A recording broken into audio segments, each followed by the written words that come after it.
Over the course of the year, we have had the chance to talk to some real estate professionals who managed to double their portfolio and automate their business during the 2019 year.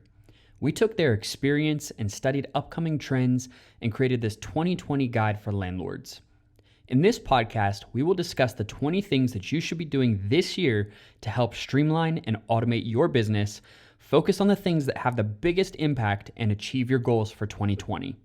Hi everybody, my name is Chris, and I want to thank you for joining us for another value-packed TenantCloud podcast. If you want to be a more informed, better educated, and successful landlord, then stay tuned. With over a decade of property management experience, we bring you short and sweet, bite-sized pieces of incredibly valuable property management tidbits in 15 minutes or less. So welcome back everybody. I hope that you have had a fantastic holiday time for 2019 coming into 2020. We're just kicking off season 2 of our 2020 podcast. I hope you've enjoyed the first season in 2019. We look forward to producing a lot more content and look forward to a lot of improvements and changes in the year of 2020. And we hope that you are as well. I hope that every year you look for ways to constantly improve and modify and streamline and automate your processes, your business, and just make things a lot smoother every year so that you can focus on the things that really matter to you and spend less time focusing on the business and more time focusing on doing the things that you are great at and the things that you love. And so here on the podcast, we're going to be doing the same thing this year. We're going to be focusing on streamlining a lot of our production, and we're going to be making a few improvements and bringing some guests into the mix and so on and so forth. So we hope that you're looking forward to the 2020 year with us. We do appreciate you taking the time to listen. And just to start off the year right, we want to jump into the top 20 things that you as a landlord should do in 2020. Now, you're probably wondering what these top 20 things are, whether it's just a random list that somebody came up with. I'm sure you've seen plenty of blog posts online about the top 5 this, top 10 that. This is actually information that we gleaned from conversations and just exchanges that have taken place during 2019 with various real estate professionals who are successful in their niches and in the industry in general. And so we wanted to put some of this information together for you and to provide value for you so that you could kind of make a game plan for 2020 and really know where to put your energy and your focus at as a landlord in the year of 2020. Anybody knows that real estate and property management and investing in real estate and landlording in general, while a lot of things do stay constant, they stay the same, there's also a lot of change in the industry, and it's important that you're able to adapt to those changes or you risk getting left behind and really not competitive in your market. And so without further ado, we're going to jump into the top 20 things that you should really be focusing on in 2020. And maybe you're already focusing on some of these things, and maybe some of these things are going to be new to you. Either way, take out a notepad and a pen and paper, and we will get started right now. The number one thing that came back from a lot of landlords that are successful in the industry is that they learned how to automate their rental business. What does that mean? They got out of things like Excel spreadsheets and manually creating invoices and not having a single database for maintenance requests where they can track them and that sort of thing. Now, obviously, TenantCloud does all of these things. And so, yeah, it's a TenantCloud podcast. I'm going to plug it in right now that TenantCloud does all of those things. But regardless of whether it is TenantCloud or something else, the fact is the number one key is that you need to automate your rental business. It is extremely important that you stop spending time on the mundane, routine tasks and processes that come into play every single day and every single month. If it's something that's going to happen each month, at the same time each month, or it's something that you deal with on a regular basis, chances are there is a tool that will automate that process for you. And so it's important that you put that on automation and focus on the things that are really actually important and will help you to grow your business or just take it off of your plate so you can do more important things. Number 2, kind of along the lines of automating your business and your business tasks is to delegate tasks. So Not only do you want to automate your rental business, you also want to learn how to delegate things to other people, to third-party contractors, to whatever it may be, however your business is structured, but learn to delegate the tasks so that you're not doing everything. And the idea really is, especially if you're hiring employees, is that you kind of clone yourself in a sense. You're not going to create an actual clone, of course, but you want to hire people that you can train to do things so that you don't have to constantly be looking over their back to make sure that they're doing it right or that they're getting it done. And so nobody's ever going to care about your business as much as you. That is a fact. Especially an employee will never care. And there's nothing wrong with employees. Employees are great, but there's nobody that is going to care about your business that you built and you put sweat and blood and tears into as much as you. But you still need to make quality hires, both third-party contractors and employees, to make sure that you are able to delegate tasks to those people and make sure that things are getting done when they need to get done, how they need to get done. Number 3, start recording personal and business achievements. This is extremely important because you need to be able to see your progress over time. If you cannot see where you're going and you can't see where you came from, then you kind of just end up feeling a little bit like you're stuck or you're lost or you're just kind of doing the same things over and over again and you don't really have a lot of direction. So it's important that you record both personal and business achievements. And if you aren't sure what those are, then start just writing down where you are today and where you would like to be tomorrow, and then start taking those small steps to get there and documenting it along the way. You will be extremely surprised to see what you look back on over the past 3, 6, 9, 12 months, whatever it is, every time you look back and see the things that have changed and the improvements you have made. That brings us to number 4. Upgrade your time management skills. In order to continue to improve and move to the next level, you need to make sure that you are managing your time. And this is a skill set that a lot of people lack in, and that's fine. It's not the end of the world. Things like this can be learned. So if you need to, you can find resources like for this online, whether it's YouTube videos or blog posts. We've got plenty of blog posts about time management skills. Whatever it is, you want to focus on upgrading your time management skills so that you can manage your time effectively and have the time dedicated to make the improvements that you need to make in 2020. If you're not managing your time, then a lot of things are going to go to waste. So make sure that you focus on that skill set in 2020. Number 5, renovating your rentals. It's extremely important that you remain competitive in the marketplace that you are in, whether that's simply installing new kitchen appliances that are up to date, that are modern, whether it's putting nice little touches in for the landscaping or adding seasonal decorations, just to help keep your property looking alive and fresh. Whatever it is, you want to continuously improve your rentals. And so whether that's a landscape renovation or an interior renovation or exterior renovation, if your property needs to be brought up to date, brought up to modern standards, then it's probably important that you do that to remain competitive in your market. Now, of course, you want to make sure that you are comparing your rental to other rentals in the marketplace. And that's a key component before you just go blindly throwing money at your rental. You want to make sure that you're actually going to get a return on your investment. Number 6, allowing pets in their rentals. This has become a huge, huge factor in the rental market because today, the current generations and the generation that will soon be the largest renter block in the United States within the next couple of years, we're talking about Gen X, Y, Z. These generations are the largest pet owner renter population block ever in the history of tracking renter demographics. That is huge when it comes to rentals, and there are a lot of landlords out there that have misconceptions about pets being in the apartment and the types of damages that they cause, and they have fears of not being able to recuperate the costs and so on and so forth. And a lot of that is simply not validated, and it doesn't hold any water.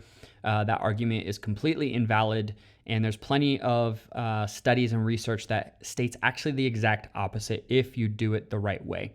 And we have some blogs and some podcasts that have touched on this topic. If you listen back through our podcasts and our blogs, if you just go to TenantCloud.com/blog and type in pets in the search field, you will find information about this and what I'm talking about. It is extremely important that you reassess if you do not currently allow pets in your property. You might want to reassess that for the 2020 rental year, especially if you're struggling with occupancy rates and your vacancy timeframes are too long. You may want to look at your pet policy. Number 7, we're going to move right along here because we are running out of time and I'm not trying to take up your whole day here. Number 7 is consider eco-friendly solutions. The current generations are very much in tune with what is eco-friendly and what is not, and they will make business and buying and living decisions based on this factor. And so even if it is small things in your rental property that you include, that maybe you are green, maybe you have a recycling service that you offer at your rental property, things of that nature, those are going to go a long way for the youngest generations that are quickly becoming the largest renter blocks in the United States. Number 8, secure your rentals. You want to double check whether your rental properties meet security standards, and you want to consider adding smart home tech. And so whether that is a remote access alarm or a digital deadbolt or a smart lock that people can use with their cell phone or anything of that nature. Also along those same lines would be things like the thermostats so that they can adjust those things, security system with a panel inside the house, that type of stuff, security cameras. All of those things are becoming very important to especially younger generations. They spend a lot of time out of their apartments, out of their rentals, and they want to make sure that they can keep tabs on their pets and on their belongings and all that good stuff while they're on the road or at work or with friends, spending time away, etc. So definitely consider double checking, making sure that you have the latest when it comes to securing your rentals or just improving the technology of the maintenance of the home. Number 9, create a monthly budget. It is important that you do this. Now, the next couple of points are right alongside of this. So number 10 is keep track of expenses. If you are not tracking expenses, you can end up in a world of hurt when it comes to your rentals. We just did a podcast on this, touching on becoming a accidental landlord, and that most of the smaller landlords in the United States can be defined as what would typically be referred to as a accidental landlord. And one of the biggest mistakes that accidental landlords make is that they have this misconception that a rental will all of a sudden generate all of this revenue, this profit, and that's simply not the case because they fail to take into account that there will be expenses the minute a renter walks through your door. And so whether that is having money set aside, which is our number 11 point, you want to make sure you do that. You set money aside for emergencies. You set money aside for repairs. You set money aside for when that heater breaks in the middle of the winter and your state or your city ordinance requires that you provide heat to your renter, or whether it is the AC in the middle of the summer. Any of those things, water, plumbing, backups, septic systems, all of those things are parts of the house where things go wrong and they will cost you money. And so you need to manage your budget, keep track of what expenses are coming in, what you're paying for, how often you pay for it, account for potential expenses that could come up down the road, and set money aside to address those things. So that is 9, 10, and 11 in a nutshell. Number 12, improve your communication with your tenants. We have also discussed this in some of our blog posts and our podcasts. And it is important that more so today than ever that you maintain a healthy tenant-landlord relationship where there is clear communication. More so now than ever, because communication in 2020 is absolutely key in every aspect of our lives. People expect instant communication. People expect to be able to look back and review communication, whether it's text messages or built-in messaging systems or emails or social media.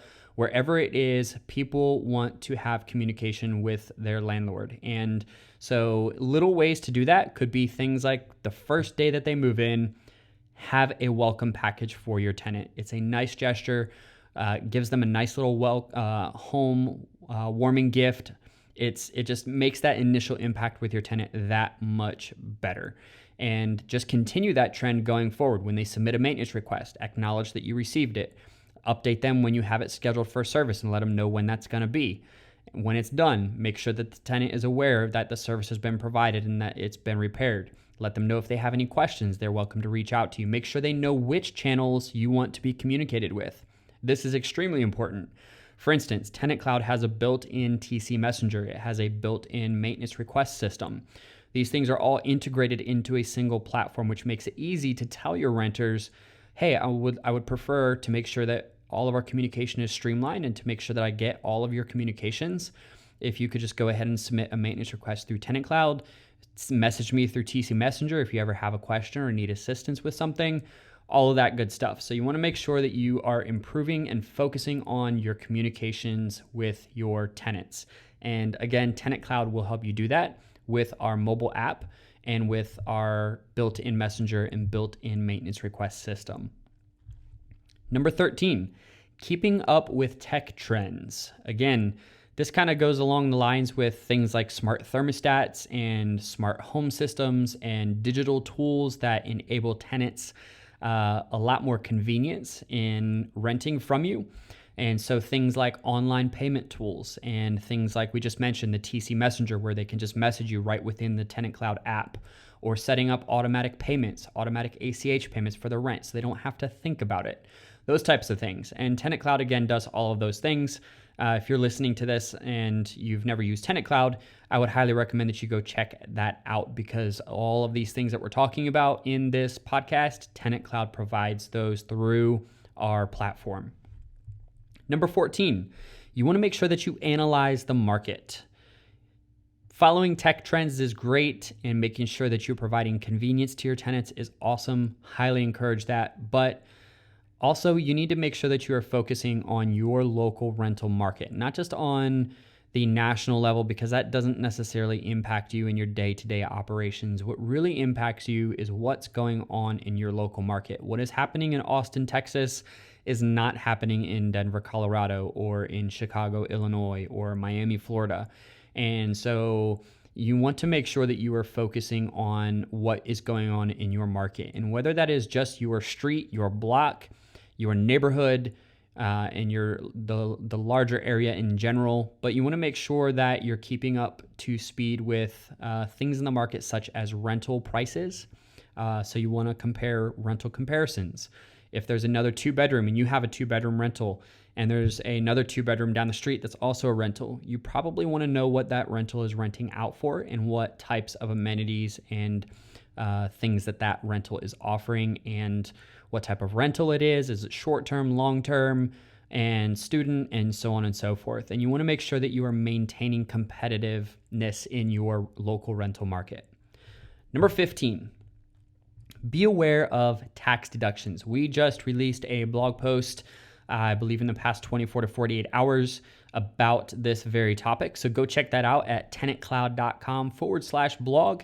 But it is extremely important that you focus on the deductions that are available to you, because the real estate rental category allows you to deduct more taxes than almost every other category. So you want to make sure you're taking full advantage of any tax deductions that you are eligible for. Number 16, you want to read property management blogs, and 17, you want to listen to real estate podcasts. And those two can be summed up into one. You want to constantly be educating yourself on property management and real estate practices, best practices. Learn from people who have done it and who are successful at it or are continuing to do it day to day, and learn from other people's mistakes so that you don't make the same mistakes and fall into the same pitfalls. And it will put you one step ahead of everybody else. It'll help you stay on top of trends, because people like us on property management blogs and podcasts, we're constantly staying on top of things, doing the research, staying up with trends, and you're the first person to hear it, because we are monitoring and learning about those things as quickly as possible and staying on top of them, so that we can bring that information directly to you, so that your time spent with us is valuable. And so you want to read property management blogs, you want to listen to real estate podcasts, and constantly be staying on top of everything in the real estate industry. Number 18, develop a business mindset. We talked about this a little bit in our Accidental Landlord podcast, and it's important that you treat your investment properties, your real estate business, as a business.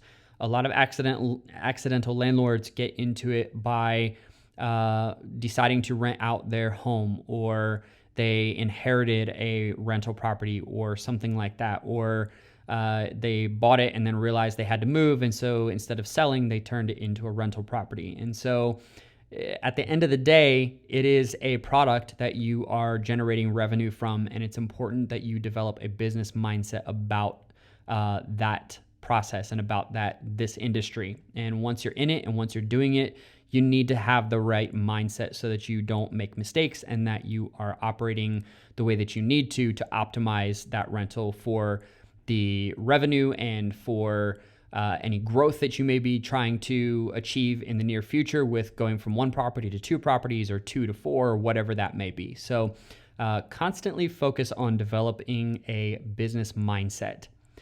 Number 19 is stop procrastinating. We've also talked about this a little bit in some of our podcasts and some of our blog posts and over the 2019 year. And it is important that you don't just talk about doing things, but that you make decisions and you stick to those decisions and you follow through on those things. There's no room in 2020 for procrastination. The world and the industry and technology are moving faster than ever, and 2020 is not going to be the exception. It will be the rule. In fact, it will be even more intense, in my opinion. And so stop procrastinating. If there's things that you want to start doing in 2020, look at the small steps that you need to do today to get to that thing tomorrow. And don't just talk about it, execute it, do it. The last thing is you want to get familiar with rental laws. You want to have the right policies in place and understand your responsibilities as well as landlord-tenant laws. And it's really cool if you go to the National Landlord Association.org. They have a really cool map.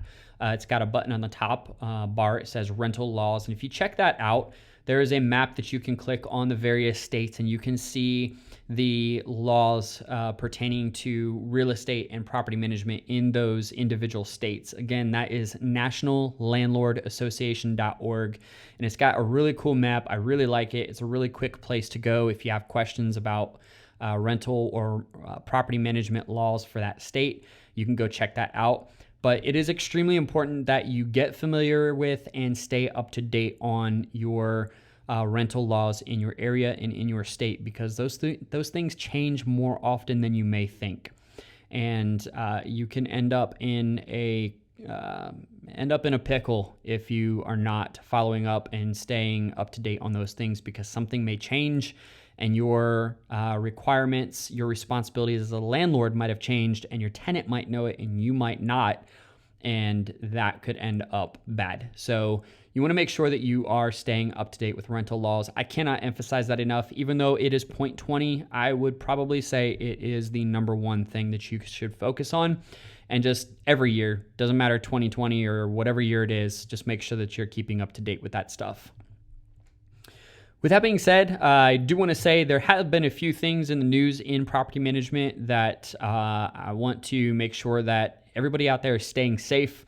There have been a couple incidences where people in property management offices have been injured. There was a crazy guy that shot a property manager in his office. And so I do want to say that with all of that madness going on, I want to make sure everybody is being safe. Make sure you have safety protocols in place if you do have an office, if you do have a place where you do business out of.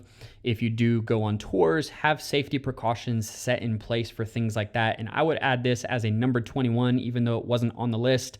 I'm kind of just adding this in there. Make sure that in 2020 you have safety protocols in place, that you are taking the necessary precautions to protect yourself, your leasing agents, your staff, and making sure that you're documenting things, small things like requiring that somebody provide you their ID if that's allowed in your state or your area, and keeping it in the office while you go on tour, or require that they send it to you in advance. Or some property managers and smaller landlords have even just started screening people before they even tour the rental. And so just keep that in mind and have those things in place, and everybody stay safe in 2020. And we'll look forward to speaking with you on the next podcast next week. We do appreciate you taking the time to listen and hope that you have found value in this podcast. We wish you the best in 2020 and hope that it is the best year you have ever had in property management and in real estate and landlording. And if this podcast was of value to you, please feel free to pass it on to anybody who you think may benefit from hearing it, as well as if you have a chance, go on to the Apple Podcast platform and feel free to give us a review. That just helps other people find this podcast online and helps us to continue to reach more people based on your reviews, and helps to bump us up a little bit on the list when people search for property management podcasts. Again, this is Chris with TenantCloud. I appreciate you spending the time with us, and we'll look forward to speaking with you next time.